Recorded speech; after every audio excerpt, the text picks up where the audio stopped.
Pada bulan Juni lalu, saya dan seseorang yang sangat saya cintai telah merencanakan pernikahan kami yang insya Allah akan dilangsungkan pada tanggal 22 Juni 2025. Segala persiapan telah kami upayakan bersama, penuh harap dan cinta.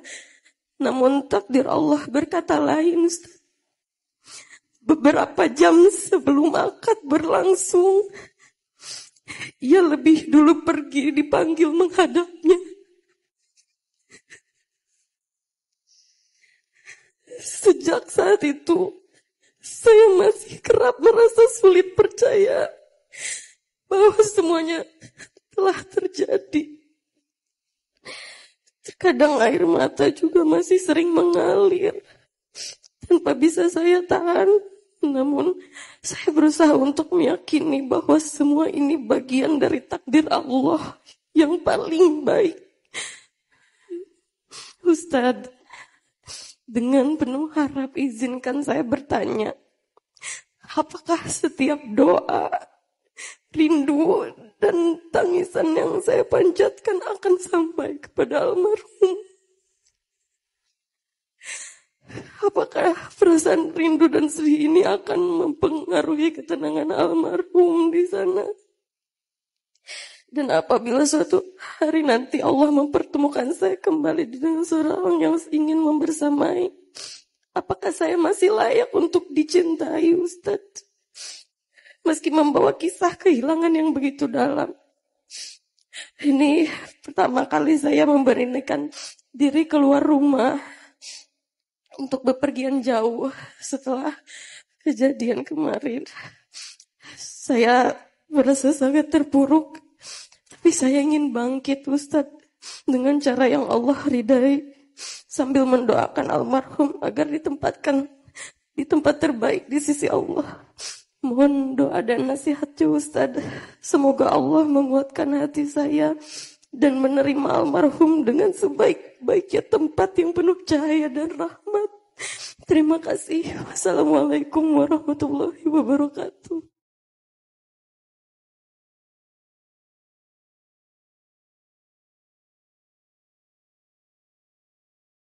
Ahilman beserta semua yang hadir turut berduka atas wafatnya seseorang yang Mbah cintai. Tolong aminkan sama-sama. Mudah-mudahan almarhum Allah terima iman Islamnya. Mudah-mudahan almarhum Allah ampuni dosa-dosanya. Mudah-mudahan almarhum Allah tempatkan di surga terbaiknya. Dan semoga kuburannya almarhum Allah jadikan raudhah min riyadil jannah. Amin ya rabbal alamin. Ada 3 hal yang ingin coba Ahilman sampaikan dari isi perasaan Mbak yang tadi disampaikan kepada kami. Yang pertama,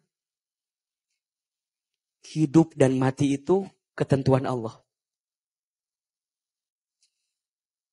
Kematian itu kepastian. Mau tidak mau, suka tidak suka, pasti kita akan bertemu dengan yang namanya kematian. Kullu nafsin dha'iqatul maut. Yang bernafas, yang berjiwa, pasti akan bertemu dengan kematian. Gak bisa dimundurkan, gak bisa dimajukan. Kalau Allah yang sudah punya ketentuan, maka tak bisa dielakkan. Maka untuk semua yang barangkali sedang merasakan sedih karena ditinggal pergi oleh orang yang dicintai, belajar ridho. Maka Mbak sayang sama seseorang itu, tapi Allah juga sayang sama seseorang itu. Kira-kira lebih sayang siapa? Kita atau Allah? Allah. Saya sayang sama orang tua saya. Dan Allah juga sayang sama orang tua saya. Siapa yang lebih sayang? Allah. Maka untuk yang telah pergi, ikhlaskan. ridho dengan ketentuan, yakinlah Allah bukan tidak mencintaimu. Justru Allah mencintaimu. Bahkan Allah mencintai seseorang itu lebih besar daripada cintamu. Yang kedua, apa yang harus aku lakukan setelah orang yang aku cintai itu pergi meninggalkanku? Apakah doaku akan sampai? Masya Allah. Sampai teteh. Ada 4 yang dirindukan oleh seseorang yang telah kembali dari kita yang masih hidup. Ada berapa? Ada 4. 1, doa. Doa kita yang masih hidup, yang kita kirimkan kepada orang yang telah wafat, sampai doanya. Bahkan, kalau kita soleh, lebih cepat doa itu sampai. Disebutkan dalam hadis riwayat Ahmad, ada seseorang yang ketika di alam kubur, dia terkaget-kaget. Kenapa? Karena siksa kubur yang dia rasakan berkurang. Siksa kubur yang dia rasakan bahkan hilang. Dia bertanya, Ya Rabb, Ya Allah, kenapa malam ini siksa kuburku terasa lebih ringan dibanding kemarin? Apa kata Allah? Wahai hambaku, siksa kuburku ringan. Kenapa? Karena malam ini aku melihat ada orang yang ada di dunia mendoakanmu dengan doa yang tulus dan ikhlas. Sehingga doa itu meringankan siksa kuburmu.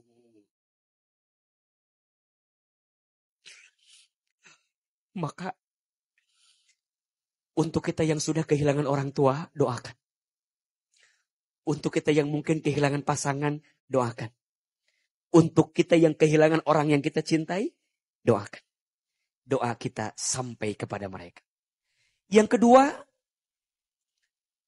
lanjutkan kebiasaan baiknya.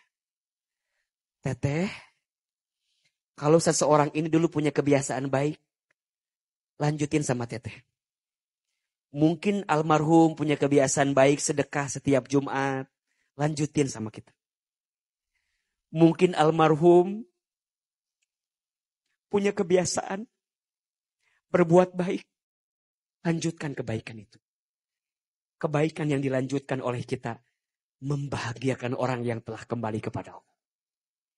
3, sambungkan silaturahmi dengan kerabat dari orang yang telah wafat. Teteh, almarhum masih punya orang tua, masih ada saudara. Kalau beliau sudah tinggal menghitung hari untuk menikah, berarti hubungannya sudah sangat dekat.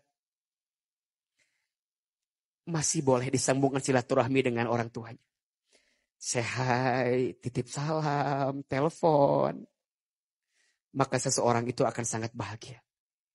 Dan yang keempat, sedekahkan atas nama orang yang telah wafat. Maka sedekah itu akan melapangkan alam kuburnya. Maka teteh sayang, percayalah doa teteh akan sampai. Bahkan hari ini teteh beruntung didoakan oleh kita semua, betul? 1.500 yang hadir di Aston hari ini mendoakan almarhum, semoga doa-doa kita Allah kabulkan. Dan yang ketiga, pesan dari AA, Ahilman, apakah setelah ini kalau saya bertemu dengan orang lain yang bisa menggantikannya, seperti apa? Jawabannya, kalau saya, pesannya, jangan terlalu cepat memaksa orang baru hadir di hati kita sebelum kita bisa berdamai dengan apa yang terjadi dengan kita. Setuju? Teteh mungkin tidak mudah untuk bisa melewatinya. Kalaupun nanti ada orang baru, pasti di hati masih ada nama dia. Pelan-pelan aja dulu. Pelan-pelan sampai teteh merasa yakin bahwa orang ini adalah orang yang bisa mengisi hati untuk teteh selanjutnya. Dan kalaupun nanti ada orang baru yang bersama dengan beliau, jangan kaget kalau beliau pasti membandingkan dengan yang sebelumnya. Kan di hatinya masih ada nama yang sangat dicintai.